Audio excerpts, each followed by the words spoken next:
Bonjour à tous. Vous voyez, on est dehors aujourd'hui. On change un petit peu de cadre et de décor. Ça fait du bien. Alors, ce qui est moins positif, par contre, c'est l'espèce de folie gouvernementale, médiatique qui s'empare de la variole du singe. On va en parler parce que, notamment en France, on parle beaucoup des enfants. On parle même d'un retour du masque, ce qui n'a normalement aucun rapport. Et puis, il y a une polémique qui monte. Est-ce qu'il y a un traitement? Il y a des propos qui ressurgissent assez récents du professeur Raoult sur ce sujet-là. Ça mériterait à tout le moins une investigation, bien évidemment. Et nous allons voir comment le gouvernement veut surfer sur cette affaire, instrumentaliser la chose. Il faut s'attendre à ce que la folie redouble en France quand il y aura le premier cas déclaré, puisqu'ils annoncent que c'est imminent. Au moment où j'enregistre cette vidéo, il n'y en a pas encore eu d'annoncé, mais quand il y en aura, évidemment, ils vont redoubler de folie. Je dirais que les Français sont immunisés contre cette folie par tout ce qui s'est passé avec le Covid, bien sûr. Malgré tout, je pense qu'il n'est pas inutile de prévenir les gens, de prévenir nos compatriotes. C'est pour ça aussi que je fais cette vidéo, qui est très concrète, pour prendre tout de suite les bons réflexes et pas tomber dans la manipulation par la peur. Nous avons d'ailleurs lancé en ce sens une pétition nationale qui est en lien sous la vidéo en description. Si vous voulez la signer, la relayer maintenant, et je vous encourage à le faire, pour dire stop à la folie. Vous verrez, elle explique tout. Si vous êtes d'accord avec le texte, vous la signez, vous la relayez, ça prend 10 secondes. Et c'est très efficace pour informer, alerter nos compatriotes. N'oubliez pas que sous la vidéo en description, il y a également les inscriptions pour les assises de la souveraineté le 14 septembre à Arras. Ça se remplit à toute vitesse. Alors ne tardez plus. C'est ouvert à tous, adhérents comme non-adhérents bien sûr. Mais il faut vous inscrire. Le lien est là, sous la vidéo en description. Je vous invite à le faire dès maintenant. Merci de partager la vidéo. Pour cela, de vous abonner à cette chaîne YouTube par un petit clic gratuit sur le bouton s'abonner en dessous, c'est tout. Hop, vous êtes abonné à la chaîne. Et grâce à votre abonnement, qui vous a pris un quart de seconde, la vidéo est mieux recommandée, circule mieux.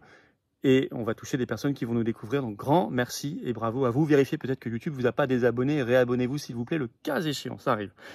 Je vous attends. Vous le savez, je vous attends, patriotes. Ça, c'est la carte orange d'adhérents, de réadhérents. Vous pouvez être donateur également au mouvement dès maintenant, par les deux premiers liens sous la vidéo en description. Le premier, adhérer, réadhérer. Le deuxième en dessous, c'est faire un don au mouvement. Tout est défiscalisé de vos impôts de tiers. C'est surtout le moyen de renforcer la résistance dans le plus grand mouvement souverainiste et de défense des libertés de France. Sans vos soutiens, sans votre présence, sans votre implication, votre engagement, selon le degré que vous choisissez, on ne peut rien faire puisque nous n'avons évidemment aucun soutien oligarchique, ni aucun financement public, ni privé. Zéro. De chez zéro. Bienvenue en tout cas et grand bravo. Je vous attends, je vous en reparle tout à l'heure. Allez, on y va. Variole du singe. Les macronistes, Macron tente de nous traîner vers la folie. Macron, il a un intérêt personnel dans son agenda de repousser au maximum la désignation d'un Premier ministre et d'un gouvernement, vous le savez, même s'il compte surfer aussi sur d'autres événements. Puis il y a un agenda mondial, on en avait parlé, mais je vais en dire un mot. Alors la folie en France. J'ai fait une vidéo il y a quelques jours sur l'installation du narratif variole du singe. On avait prévenu de toute façon qu'il allait se passer des choses parce qu'il y a l'OMS qui a son agenda, parce qu'il y a l'Union européenne qui a son agenda de passe vaccinal. Donc on savait, on avait prévu, ça se passe. Mais en France, typiquement, alors RFI par exemple, 17 août, c'est un exemple, il y en a beaucoup d'autres. Mais il y a une interview d'un médecin, Jean Caséa, et le titre de cet article, virus Mpox, donc variole du singe. Hein. Tout le monde peut l'attraper de façon active ou passive. Vous voyez, quand vous mettez un titre comme ça, vous savez ce que vous faites. Alors, ce médecin déclare « Faites-vous dépister, SVP. Il est totalement faux de croire que c'est une maladie d'homosexuel. Tout le monde peut l'attraper. » Donc là, on est dans l'incitation au test et c'est reparti pour un tour. Et les médias sortent énormément d'articles de ce style en ce moment et le gouvernement embraye. Alors, par exemple, le 17 août, article France Info, le titre « Épidémie, la France hausse à son tour son niveau d'alerte ». Et je vais vous lire ce qui a été décidé et annoncé par le gouvernement. 24 heures après que l'OMS a déclaré l'épidémie de Mpox, urgence de santé publique internationale, ce qui est le plus haut niveau, la France hausse à son tour son niveau d'alerte. Gabriel Attal, donc Premier ministre, a déclaré que face à l'apparition d'un nouveau variant et à une circulation du virus en Afrique, l'OMS et le Centre européen de prévention et de contrôle des maladies ont rehaussé le niveau d'alerte. Ainsi, le système de santé français a également élevé son niveau d'alerte en état de vigilance maximale. C'est d'ailleurs assez cocasse qu'il ose dire qu'on met le système de santé publique français au niveau de vigilance maximum au moment où on annonce la suppression de 1510 postes, on en a parlé dans le direct vendredi soir, d'internes en médecine. On voit bien que là, il y a une contradiction, mais enfin, ils ne sont pas à ça près vous le savez. Par ailleurs, le gouvernement a indiqué, je cite, que la France allait faire don de vaccins aux pays les plus touchés. Ça nous rappelle le Covid. Alors, il y a eu un tweet de Gabriel Attal le 16 août sur son compte. Je vais vous en lire un bout. Notre système de santé est sur ses gardes. Nous nous tenons prêts à tous les scénarios pour faire évoluer les consignes à la population en fonction de l'évolution du virus et maintenir ainsi le haut niveau de vigilance adopté depuis 2022. Je ferai un nouveau point avec les ministres ce lundi, donc c'est-à-dire le 19 août. Donc on verra ce qu'ils annoncent. J'aime pas beaucoup cette phrase. Nous nous tenons prêts à tous les scénarios pour faire évoluer les consignes à la population. Tous les scénarios, consignes à la population. Ça, je n'aime pas beaucoup. Alors, ça y est, donc il y a une interview dans la Tribune du dimanche, ce 18 août, du ministre de la Santé, et oui, il existe, Frédéric Valletoux, qui déclare, c'est même le titre de l'interview, on s'attend à des cas de Mpox en France. Et le Parisien a sorti quand même des infos plus précises. Ce 17 août, sa une, je cite, variole du singe, 2 points, isolement, tracing, vaccin, 3 petits points, comment la France tente de se protéger. Et donc vous remarquez qu'il parle dans cet article d'isolement, ce qui n'était pour l'instant pas encore dans le vocabulaire gouvernemental. Les enfants sont particulièrement en ligne de mire dans cette affaire. Je vous avais cité dans la précédente vidéo une sénatrice de Paris, verte, qui demandait un grand plan de vaccination à la rentrée, notamment pour les enfants. Et je vous avais dit dans le direct le 16 août dernier que le laboratoire danois Bavarian Nordic qui fabrique le vaccin, l'injection spécifique, sur la seule autorisée aujourd'hui sur cette affaire, avait demandé à l'Agence européenne du médicament l'extension aux 12-17 ans. Bon. Mais vous avez cet article du Figaro, le 16 août, qui est en ligne, le titre. Pourquoi le nouveau variant touche surtout les enfants? Avec cette déclaration, je cite, c'est écrit dedans. La variole du singe emporte 10% des enfants contre 5% des adultes depuis le début de l'année. Alors quand vous m'écrivez des choses comme ça, c'est énorme. Un enfant sur 10, mais même un adulte sur 20. Alors que le taux qui avait été donné jusqu'ici, globalement, c'était 3,8%. On est en dessous, donc là, il y a un problème. Ils l'écrivent. Le message, c'est qu'ils vous disent, regarde, les enfants ont 2 fois plus de risques. Un enfant sur 10 qui en mourrait, c'est considérable. Après, ils vous disent pas que c'est en Afrique, dans un système de santé extrêmement dégradé, etc., avec déjà des problèmes à côté, mais on voit l'effet de sidération sur l'opinion publique. Je vais vous lire un petit extrait. Les chiffres montrent que le taux de mortalité du Mpox est actuellement bien plus élevé, écrit le Figaro, chez les plus jeunes que chez les adultes. L'infection virale accompagnée d'une éruption cutanée emporte depuis le début de l'année 2024 10% des enfants contre 5% des adultes touchés. Alors certains suggèrent, sans le suggérer pour l'instant, mais enfin tout y laisse penser, au retour du masque, voire le masque obligatoire. Il y avait une interview sur CNews, ce 17 août, de l'infectiologue docteur Christian Rabot, qui déclare, écoutez bien, je cite, le nouveau variant du virus, Mpox, pourrait aussi se transmettre via les gouttelettes respiratoires d'une personne infectée. Il précise, comme dans la variole. Il ajoute, ça semble possible et c'est en cours d'évaluation. Quelque chose qui se transmet, c'est quelque chose qui se transmet mieux, c'est-à-dire plus, que l'épidémie qu'on a connue il y a 2 ans. Pourtant, d'autres spécialistes disent qu'un virus sanguin ne devient pas aérogène par variation. Ce serait un changement d'espèce. C'est très important cette affaire. On est là sur quelque chose qu'il faudrait investiguer à minima, mais de toute façon, même s'il se transmettait par gouttelette, on sait bien toute l'histoire autour de l'efficacité du masque, etc. Je ne vais pas revenir sur tout ça, on en a beaucoup parlé, on en reparlera s'il faut, mais et on refuse tout masque obligatoire ou que ce soit. Mais cette histoire qu'il se transmettrait d'un coup, qu'il deviendrait aérogène alors qu'il était sanguin, est quelque chose de très étonnant. Comme est très étonnant cette histoire autour des traitements.